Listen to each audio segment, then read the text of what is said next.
દ્વારકા બાદ વાત કરીએ જૂનાગઢની શહેરમાં ધોધમાર વરસાદ છે। ગિરનાર ઉપર પણ ધોધમાર વરસાદ। સોનરખ નદીમાં ઘોડાપૂર આવ્યું, કાળવા નદીમાં પણ ઘોડાપૂર આવ્યું છે। ભારે વરસાદથી જનજીવન પ્રભાવિત થયો છે। જૂનાગઢ શહેરમાં ધોધમાર વરસાદ, ગિરનાર ઉપર પણ વરસાદ વરસ્યો છે। વરસાદની આ તસવીરો સામે આવી। અમદાવાદમાં ભારે વરસાદની આગાહી છે। સતત બીજા દિવસે આ વરસાદ વરસ્યો છે। ગિરનાર ઉપર પણ ધોધમાર વરસાદ। વધુ માહિતી સાથે સંવાદદાતા કેતન ઓઝા જૂનાગઢથી ફોન લાઈન પર। જી કેતન, જે રીતે જૂનાગઢમાં સતત વરસાદ છે, હાલ શું સ્થિતિ છે ત્યાં? ચોક્કસ કે જે રીતે ગત મોડી સાંજથી વરસાદ બંધ થઈ ગયો હતો, પરંતુ આજ સવારથી ફરીથી વરસાદ શરૂ થયો છે। ત્યારે જૂનાગઢની જે ગિરનાર પર્વત છે તેના ઉપર પણ ધોધમાર વરસાદ છે, જેને કારણે સોનરખ નદી અને કાળવા નદીમાં ઘોડાપૂર આવ્યું છે।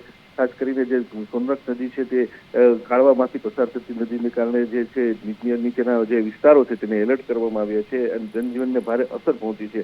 સતત બીજા દિવસે વરસાદ પડવાને કારણે ખેડૂતોમાં પણ થોડુંક ચિંતાનો માહોલ છવાઈ ગયો છે। જે પાણી ખેતરોમાં ફરી વળશે તો નુકસાની થશે તેવી ભીતિ સેવામાં આવી રહી છે। જી બિલકુલ, તમામ જાણકારી બદલ આભાર।